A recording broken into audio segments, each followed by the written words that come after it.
So perhaps you, like me, might be a very visual kind of person. So I have a secret, shameful past in the visual arts, and I consider myself to be a visual learner, someone who really needs to see things to understand, or needs to create a visual way to understand concepts or ideas.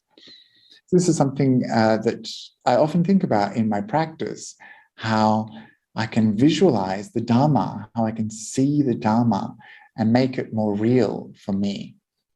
And so that's why I'm very interested in the Buddha's approach to what I would call a very visual language. When the Buddha spoke, he often spoke using similes.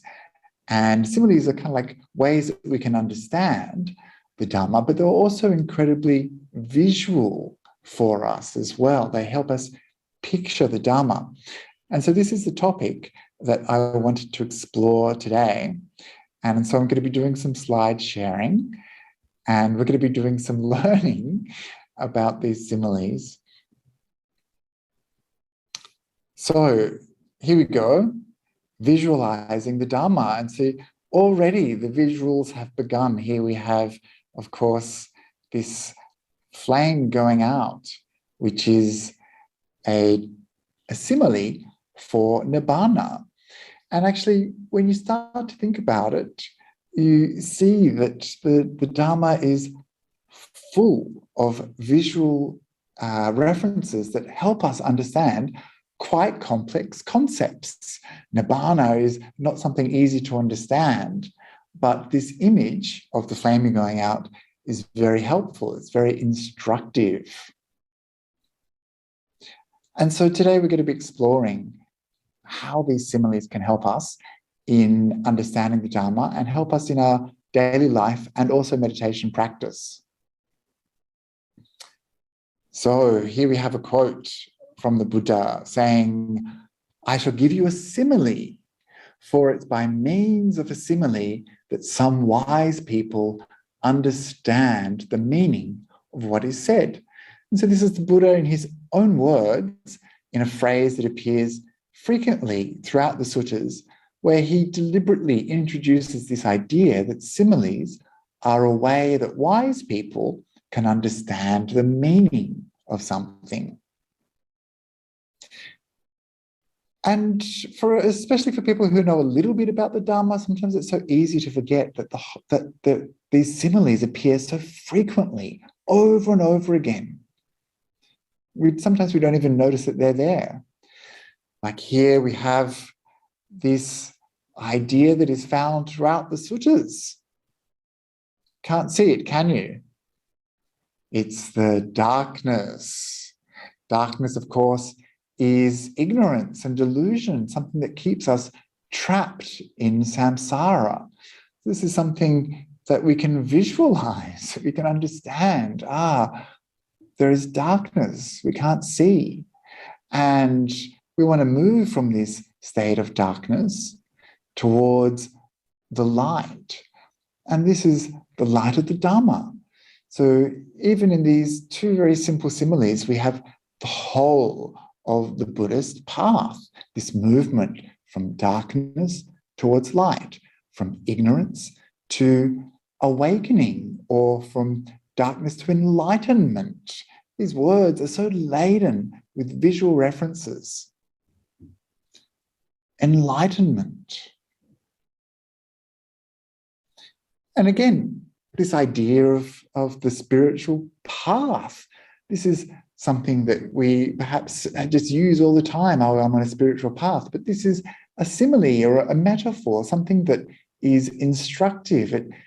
It indicates this journey that I just described, from darkness to light.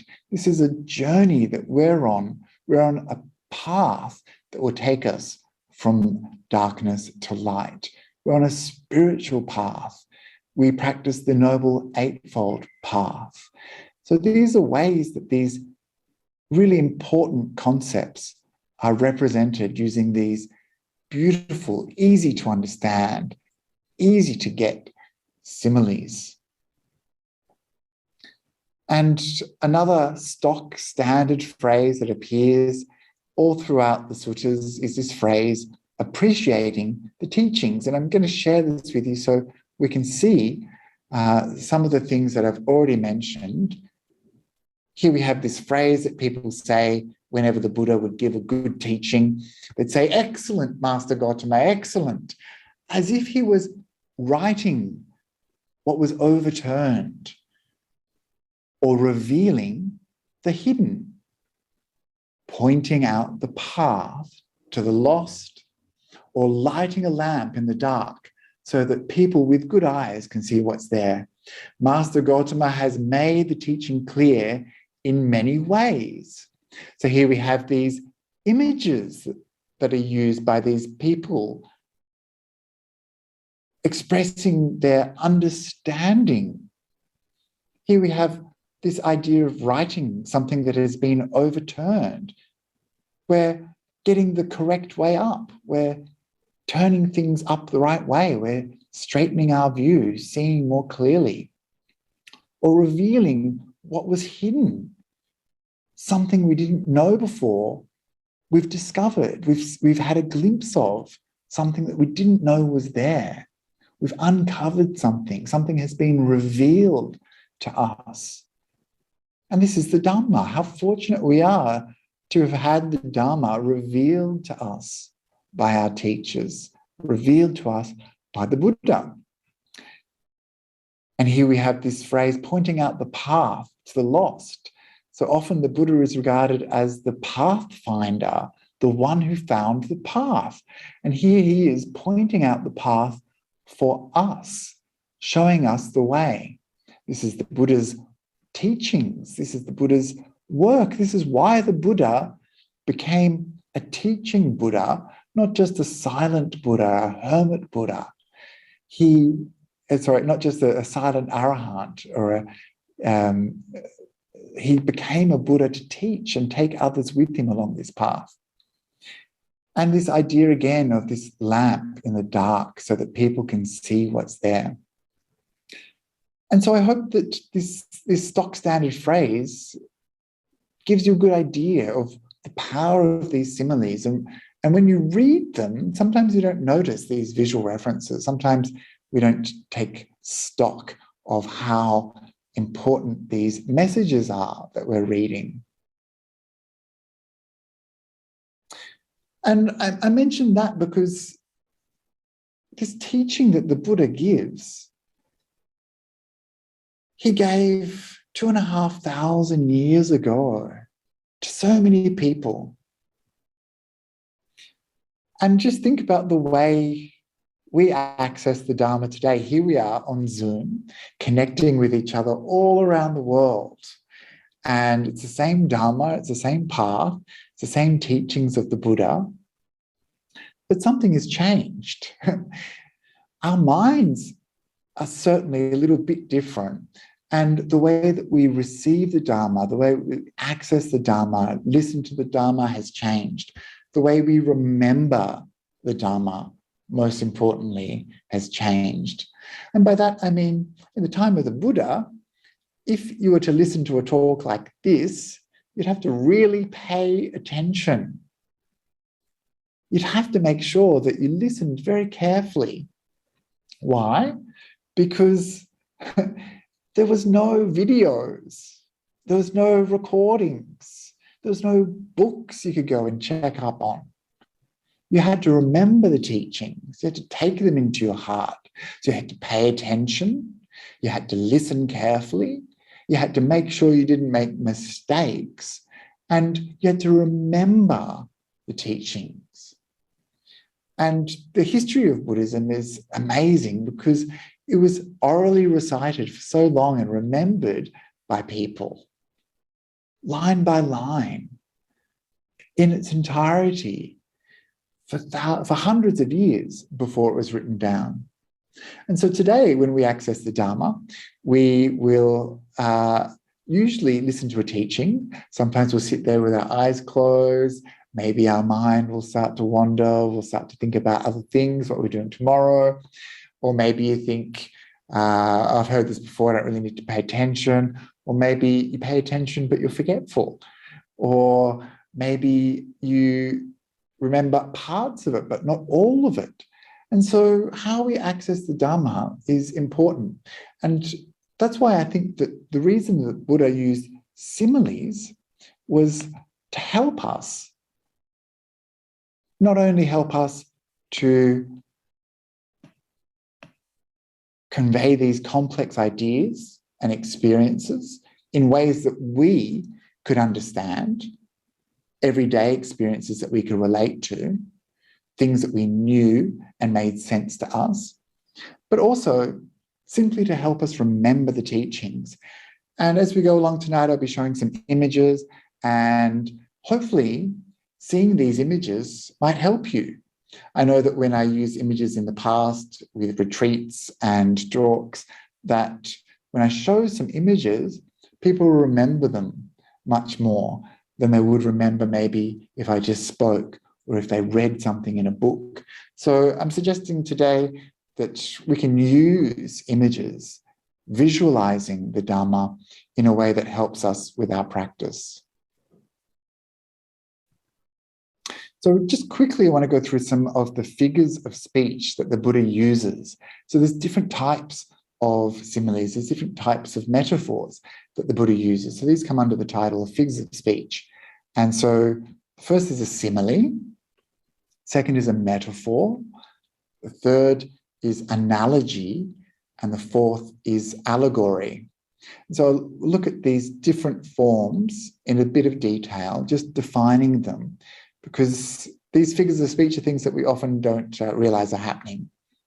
And so we can look at them in a little bit of detail. So we have, for example, the idea of a simile.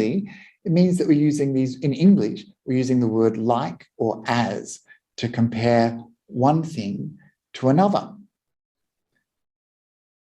For example, this phrase from the Araka Sutta, human life is like a dewdrop. It's brief and fleeting, full of suffering and distress. So this image is famous, this image of the dewdrop on a blade of grass. It's like a symbol of brevity of life, of impermanence. And so this dewdrop is a simile for impermanence, for the brief and fleeting nature of life. A metaphor is slightly different. A metaphor doesn't usually use those words like or as, and instead it's just a phrase or a word that refers to something that it isn't. So for example, that path, the idea of a noble eightfold path, this is a metaphor. The concept of a stream enterer is a metaphor. So these things we can understand. These things, through this use of metaphor, makes clear something to us that perhaps we wouldn't understand without this direct reference to something that was familiar, like the idea of entering a stream and entering that current, or that idea of walking on a path. And then there's analogy. This is when we compare another thing to something in order to make an explanatory point. This is slightly different from a simile or a metaphor in that this is more instructive. It's designed to actually get us thinking about how these two things are similar for a reason.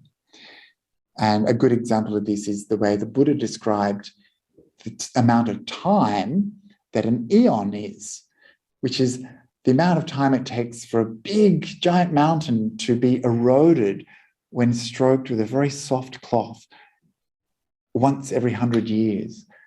The time it takes for that mountain to erode is an analogy to help us understand the length of an eon. So it's instructive, it has a reason, there's a purpose to this analogy, there's a purpose to this comparison rather. The last one is an allegory. So an allegory tends to be represented by characters or figures in both literature and art. And it's often used to express big, complex, difficult ideas in a way that's really simple and understandable, something that helps us approach it easily. Often there's a symbolic representation that reveals something that is hidden, so it relies upon a specific interpretation. There's a particular meaning. And a good example is the example of the fortress or the citadel that we find in the suttas, where there's the analogy, the allegory of a citadel, which has each part of that citadel has a particular meaning. For example, the moat that surrounds the citadel is, I think, like the bodily conduct. Good bodily conduct, restraint in bodily conduct is like a moat that surrounds the fortress. Or the parapets, the walk that you do at the top of the walls, the parapets, is like mindfulness. The arrows and weapons inside the fortress are like the wisdom, the learning that we've done, the teachings that we've heard. These are our tools. These are like weapons. And I think, what else is there? The people, the army inside there are like the energy that we summon up through our meditation. So this image of a fortress becomes an allegory, each part of it interpreted to reveal a hidden meaning. And we can also think about allegories in terms of figures that we see in the suttas, such as the figure of Mara, who's like a character that expresses delusion and mischief and troublemaking and hindrances and defilements. So these are some figures of speech that come up time and time again throughout the suttas. And I just wanted to show the diversity of those things because it helps us understand how rich the Buddha's language was when it comes to delivering these teachings in approachable ways. So if you are interested in similes, I would really recommend, and we can go quickly have a look here, going to Sutta Central or to Access to Insight. This Sutta Central index of similes was actually based on the Access to Insight similes. And here you see there's an A to Z of so many similes, right? Oh my gosh, so many. Look, we've got crooked chariot wheels are like faults. Darkness is like fear of birth. Debt is like a conviction. A deer that wanders in the wilderness is like solitude. Dirt washer, dog, donkeys that think it's a cow. So many similes, right? Oh my gosh, so many. Fish, flames, floods, frontiers, gold, gongs, all these things. So when I was thinking about doing this talk, I was thinking, well, this would be really easy. There's so many similes, but there's too many similes to go through. And I wanted to give some structure to this talk. I wanted it to be meaningful. I didn't want just to hit you with one after another of the Buddha's excellent similes. So I wanted to give some structure to this talk. And so the way I've decided to do it is to limit what we'll be doing to just a few. And in a way, this is similar to another simile. See, I can't stop giving them this simile that the Buddha used himself when he was talking about all the things that he could possibly tell people about, all the teaching he could do. He said, all the things I know, and compared to the things that I have taught, all the things I know are like all the leaves in the forest. But the things that I've taught are just like these few leaves in my hand. This handful of leaves are the teachings that help us come out of suffering. And that's why the Buddha taught those things. He could have talked about so many other things, but he chose to concentrate on a few teachings that would help beings come out of suffering. And so this is like this handful of leaves. Out of all the leaves in the forest, he gave us these few teachings on sufferings. And even these leaves that he taught, I mean, the Buddha taught so many things, gave so many similes. And so today I've tried to limit the teachings that I'm doing and limit it to a handful of similes. And so I'm going to be specifically looking at merit. I mentioned merit already once tonight. I mentioned merit in the context of dedicating that merit that we made from our meditation practice. And so in the suttas, we find 3 grounds for making merit. They're called the Puñña Kiriya Vatu. So Vatu means ground, Kiriya means making, and Puñña means merit. And so there's 3 types of merit making that we can do. First is Dāna, generosity or giving. Second is Sila, ethical conduct. And the third is Bhāvanā, development, mental development, development of meditation, development in the Dhamma. And so these are the 3 things that we're going to be looking at. And there's lots of similes involved in these 3 concepts. Too many similes. I'm not sure we'll get through them all, actually. But it helps us to visualize this aspect of the path. And so the merit, this idea of merit, is something that the Buddha really encouraged us to do in our practice. He says mendicants or bhikkhus, here he's talking to the monks and nuns, but merit is for everyone. He said, don't fear meritorious deeds. Meritorious deeds is a synonym for happiness, for what is likable, desirable, and agreeable. So meritorious deeds are a synonym for happiness. So when we do something that's meritorious, like listening to the Dhamma, practicing meditation, what we're doing is something that lines up with happiness, good things. So it's important to remember. How good is merit? Well, merit is like this. This is like an ocean of merit. And the Buddha said that even a small thing like giving a gift is an incalculable amount of merit. He said that giving a gift is an act of merit. And how much is that goodness, how much is that merit that is made from this act? It's incalculable, he said. Just as when we talk about the ocean, we don't talk about it in terms of liters. We say there's a lot of water in the ocean.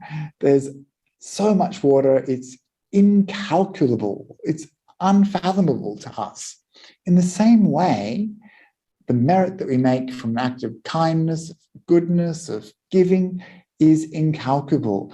Just like there's a lot of water in the ocean, in the same way, there's a lot of merit in an action like that.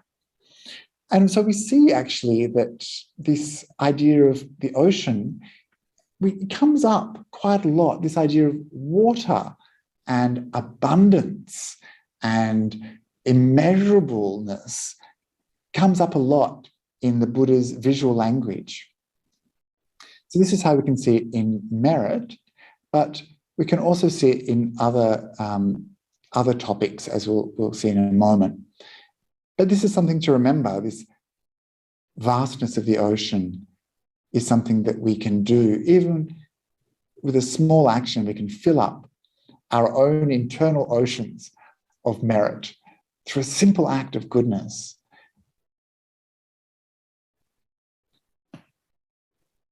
So this is a concept of merit, and now we're moving into those 3 bases of merit. The first is Dāna, generosity. And the Buddha, the commentator, Buddhaghosa, he added some ways that we can think about these 3 grounds for making merit. He talked about it in terms of giving Dāna, dedicating merit to others, and rejoicing in others' merit. So this all comes under Dāna, according to Buddhaghosa, all comes under generosity, giving, dedicating our merits, and rejoicing in others' merits. So it's something that as Buddhists, we do all the time. So you should feel really happy. You've already got so many oceans of goodness, if you've given, if you've ever dedicated the merits of your practice like we did tonight, or if you rejoice in the fact that other people do good and dedicate their merits to others, then we're already developing this beautiful ocean of merit within our hearts. And so this is a common Buddhist practice, this idea of dedicating merits. Again, you see this image of water, and we see this image of overflowing, of abundance, that when we dedicate our merits, as we do in this ceremony that you see quite commonly in Buddhist temples or monasteries, when we dedicate our merits by pouring water out of one vessel into another so that it fills up and overflows, this is a simile. This is an image of that flowing out of us, of our merit, dedicating it to other beings, and this abundance of goodness that overflows into the world.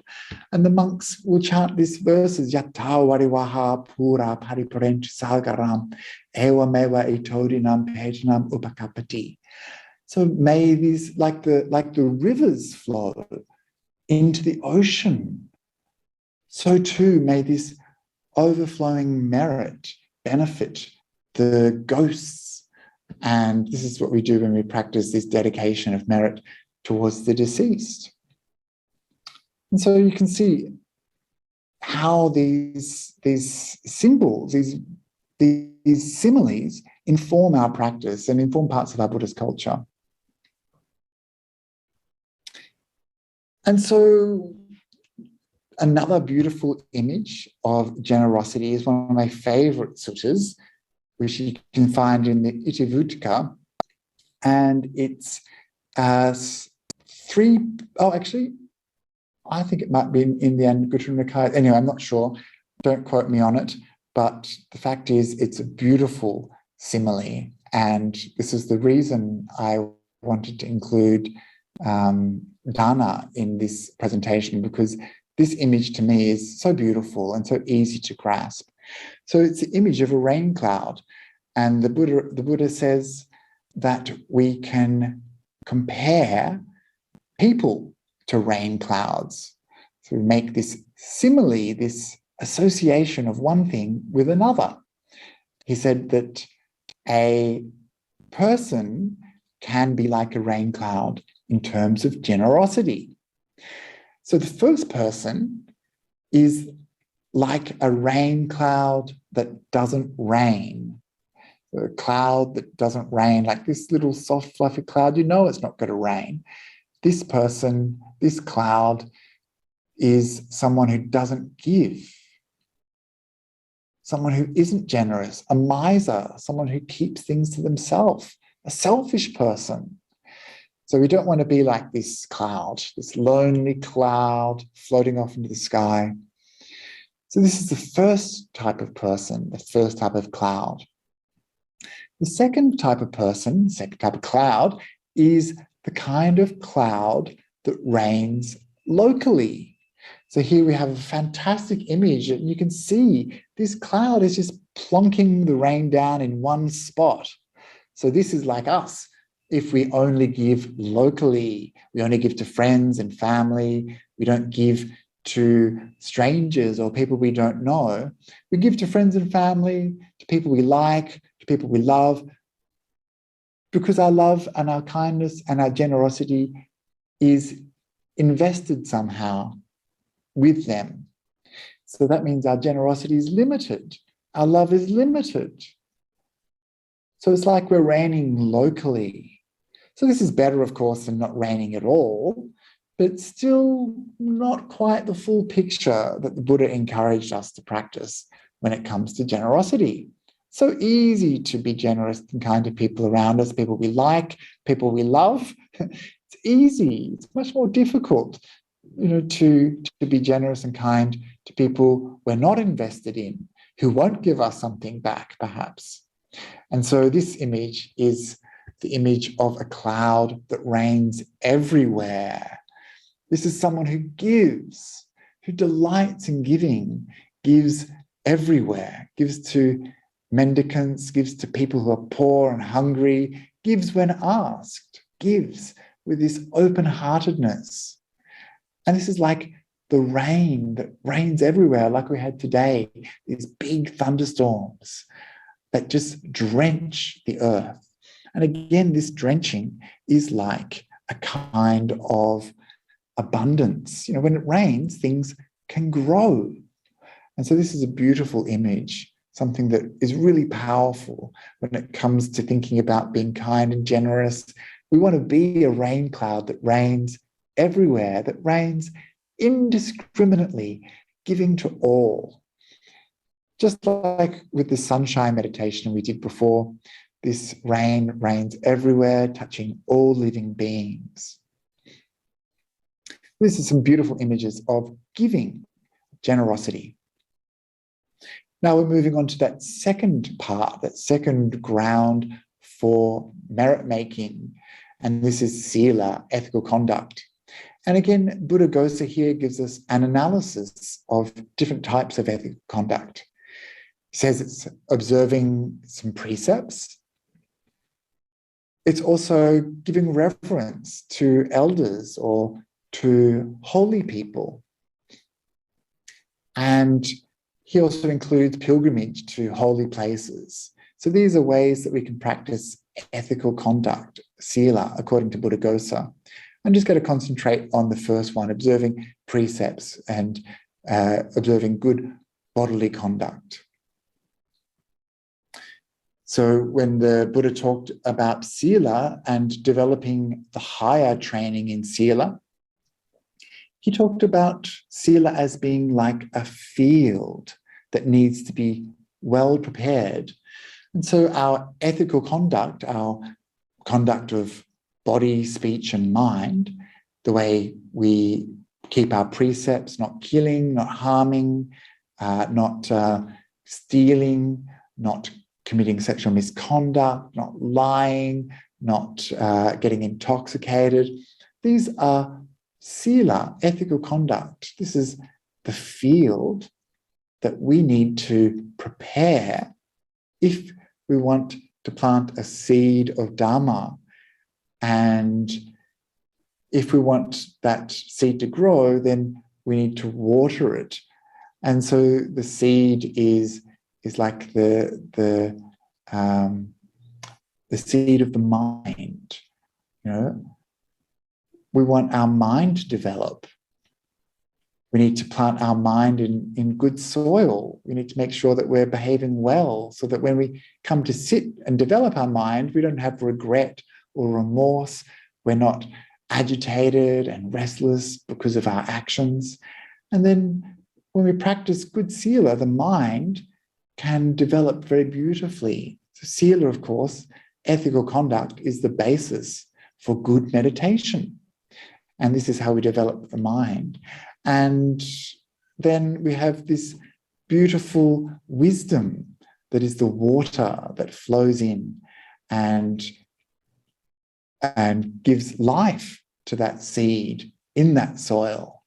So hearing the teachings, listening to Dhamma, and reading and visualizing the Dhamma, seeing some wisdom, this is a way that we can develop the mind. But we need that good basis of a well-prepared field to develop that beautiful mind of Dhamma.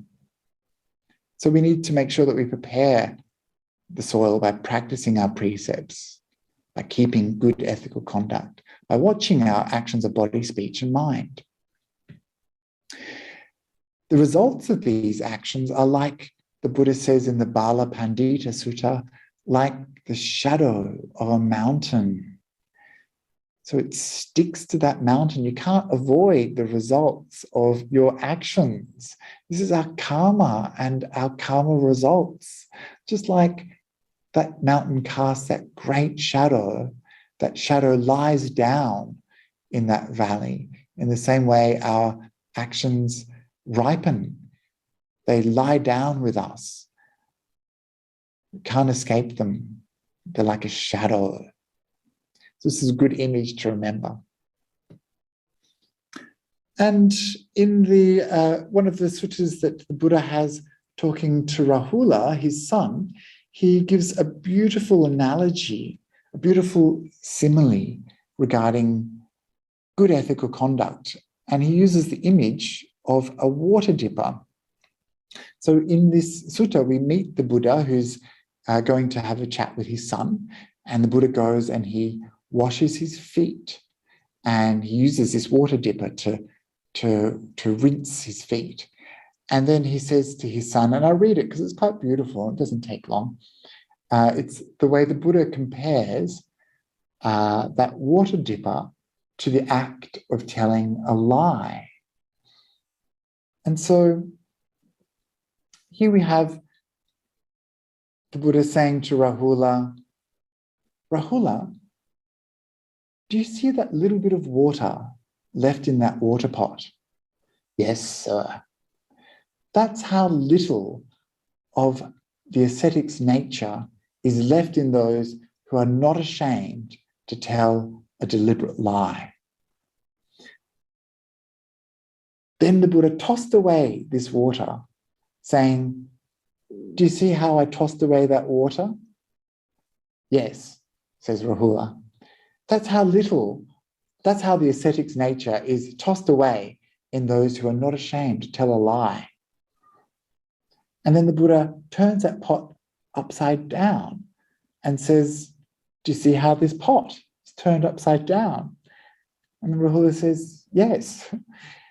And the Buddha says, that's how an ascetic's nature is turned upside down when they're not ashamed to tell a lie. And then the Buddha turns that water pot up and he says, do you see how this pot is turned up? And Rahula says, yes.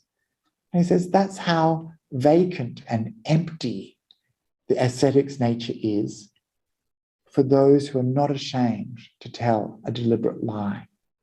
So you see in this series of images, like that little bit of water left in the pot, just a fraction of what could be in that pot, the way the Buddha tosses it away, saying, this is what happens when we toss away our good qualities, we toss away truth, we toss away so easily, turning the pot up empty, it's empty, it's unable to receive truth and goodness.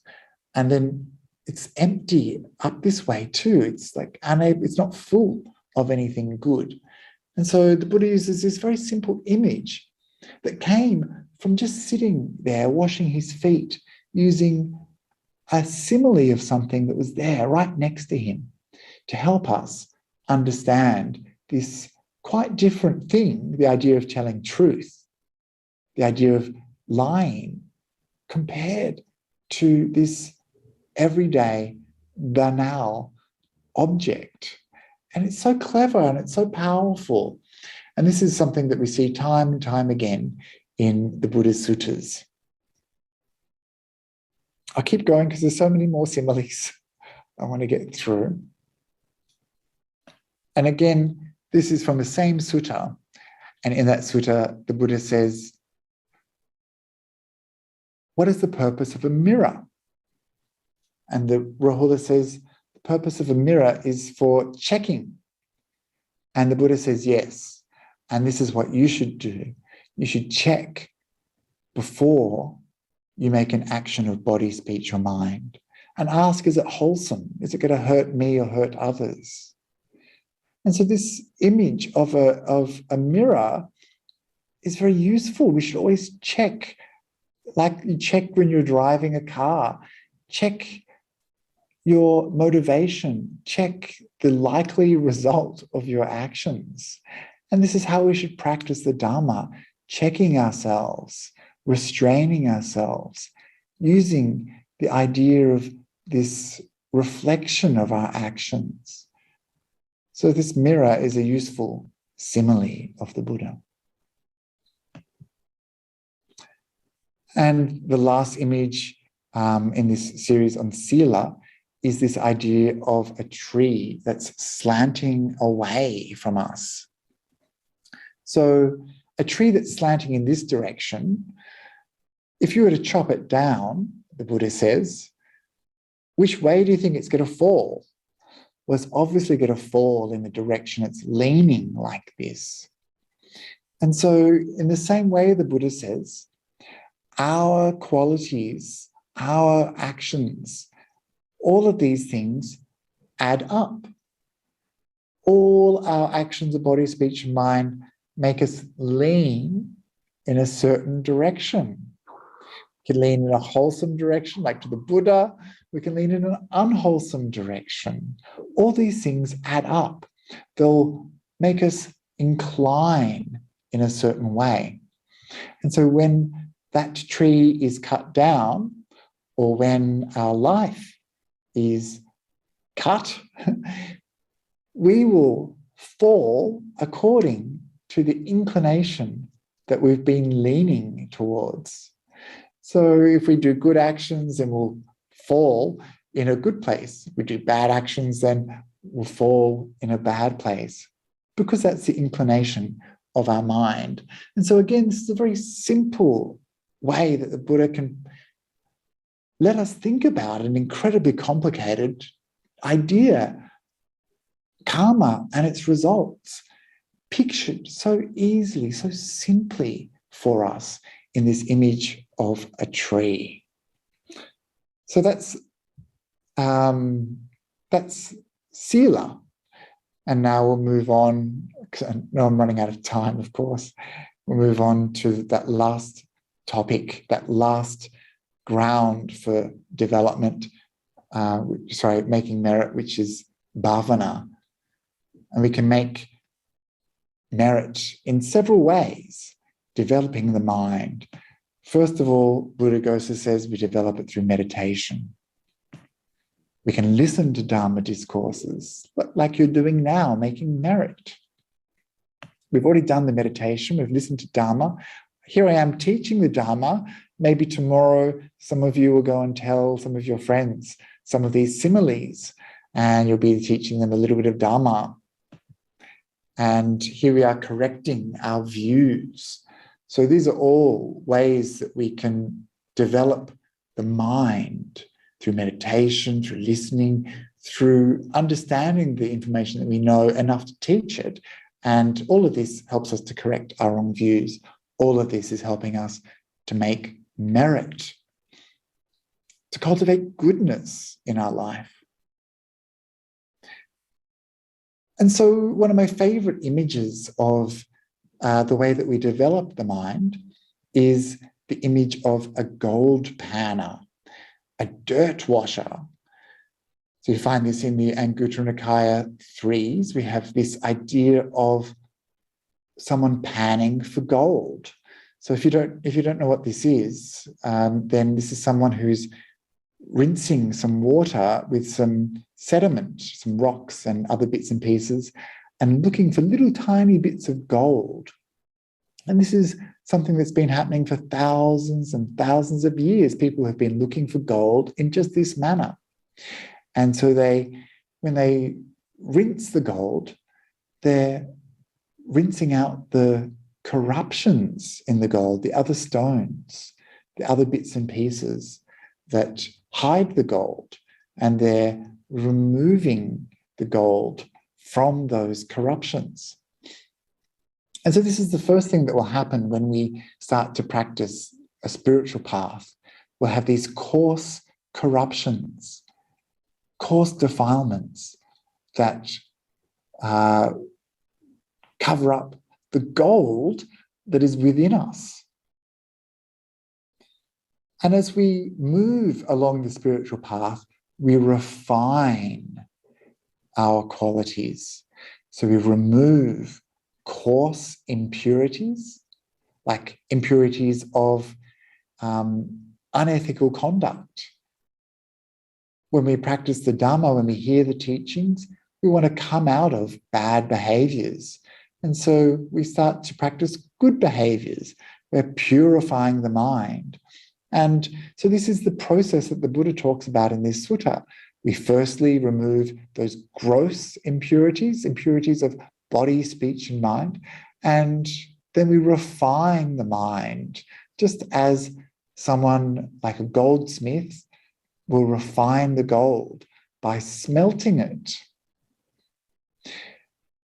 And it's very interesting to see that this image of gold is something that comes up time and time again in the suttas, especially in reference to very high states of meditation.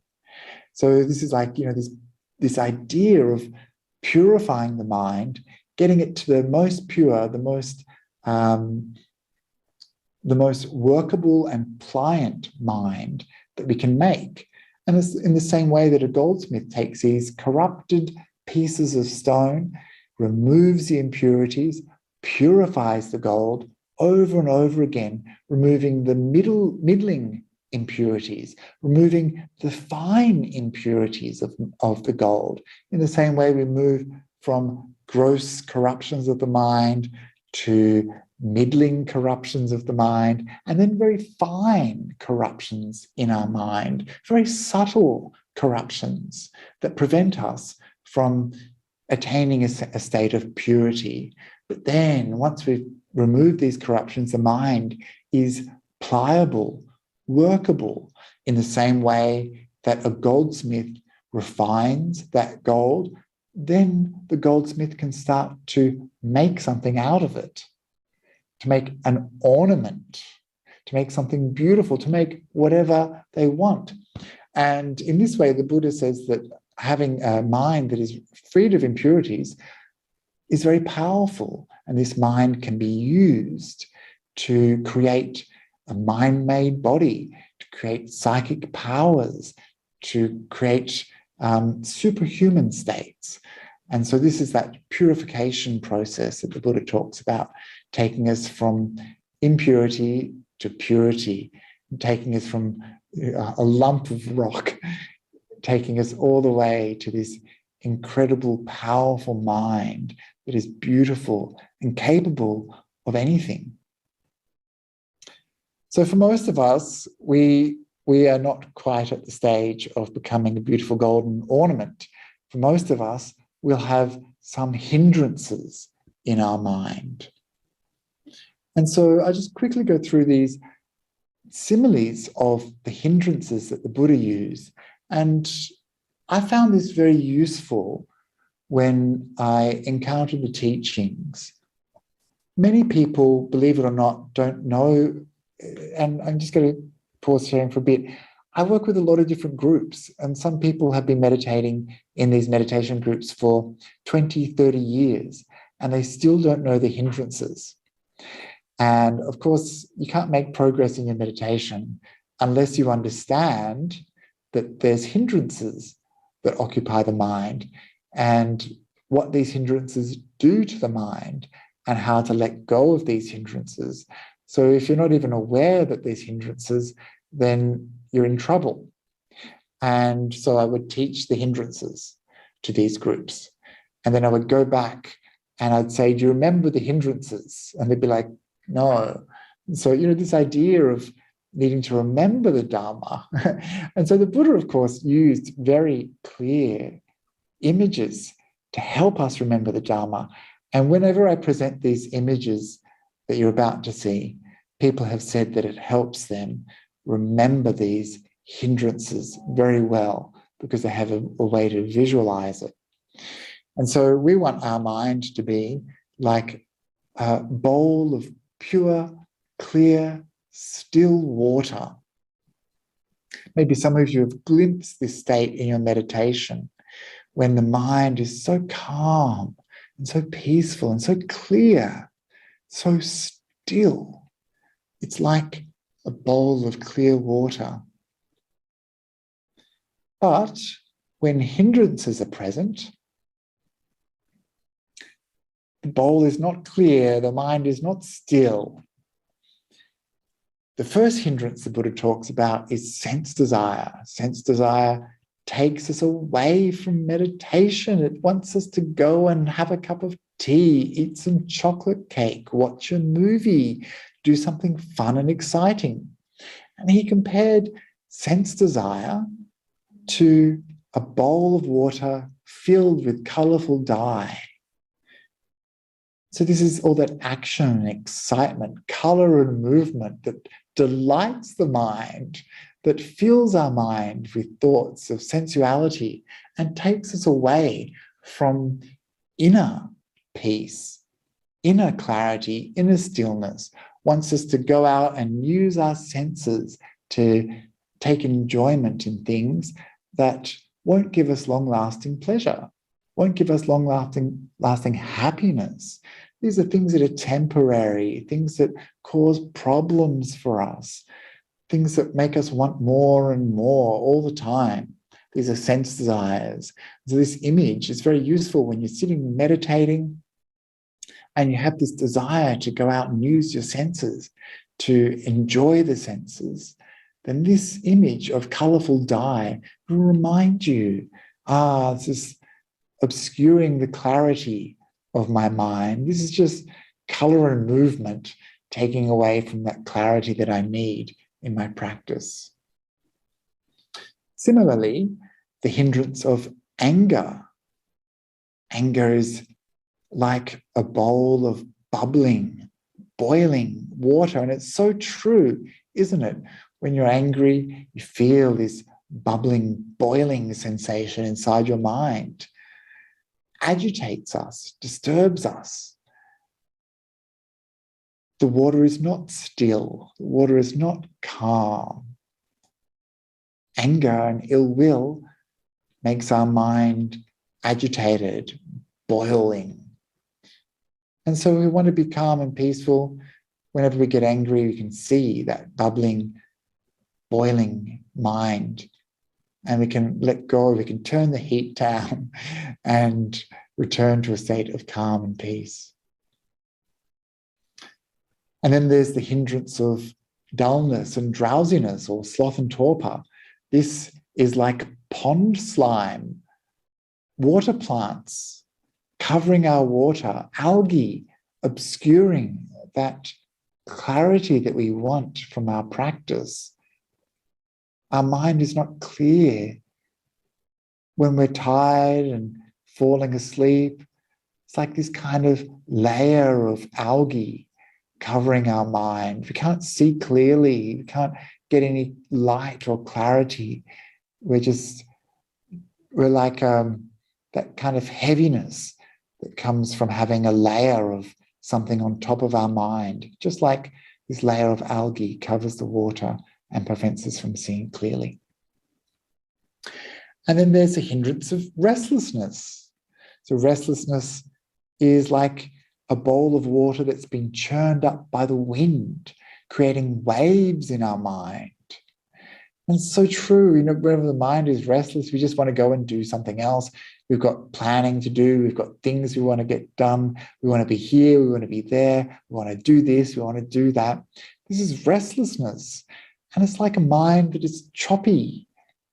This mind is so unpeaceful, so not still. Look at it. It's like a mind that's being buffeted by waves. In the same way, our mind, which we want to be still and peaceful and quiet and calm, is being buffeted by all of our desires, all of the things that we want to do. And this is why restlessness takes us away from stillness and clarity. It's why restlessness is compared to this bowl of chopped up, windy water. And the last hindrance, the hindrance of doubt, is compared to this muddy water, dirty water. When we've got doubt, we're not sure what to do with our practice. We're not sure if we're meditating right. We're not sure about the teachings. We're not sure if we believe the words of the Buddha. We're not sure of what is right and wrong, what is skillful or unskillful, what is wholesome or unwholesome. So this is like the lack of clarity, the lack of certainty, the lack of seeing clearly that is compared to a bowl of dirty water. When the mind is like that, we're not sure. We're not sure of what's there. We can't see. And this is why doubt is regarded as a hindrance, because it prevents us from knowing what to do And that doubt and confusion just leads to uncertainty in the mind, and we're not getting that stillness we want from our meditation practice. So those are the 5 hindrances: sense desire, ill will, dullness and drowsiness, restlessness and remorse, and doubt. And these are the 3 Puñña Kriya vatus: giving, Dāna; generosity, Dāna, giving, good; and Sila, ethical conduct; and Bhāvanā, mental development in meditation or listening to the Dhamma. And these are 3 really important things that will help us develop merit, good qualities, good vibes, good future consequences. When we practice these 3 things, we'll get a lot of merit, a lot of goodness. And this, of course, will be for our long-term happiness, our long-term welfare and good. And this is why I decided to share these similes concerning those topics with you tonight. And I hope that the visual nature of those similes has helped you understand those concepts in an easier way. And I'd recommend in your own practice, when you're studying the Dhamma, when you're reading the Dhamma, it's so easy just to read those words and not take it into the mind. It's so easy to just gloss them over and not remember. But it's much more important to read those similes, visualize them in your mind, allow for those similes to help the Dhamma come alive in your heart. Because when that happens, then we're on our way. When the Dhamma is alive in our heart, when we get it, we're like that stock phrase that we saw at the very beginning of this talk. We're like that thing that has been turned up the right way. We're like revealing something that's hidden. We're showing the path to someone who's lost, and we're turning on that little light of the Dhamma in our mind and banishing the darkness. So we have that light in our hearts that's going to be something that guides us in our own practice and something that we can share with other living beings. So this is a little talk about merit and the similes used by the Buddha, and I hope it will be of some benefit to you in your practice.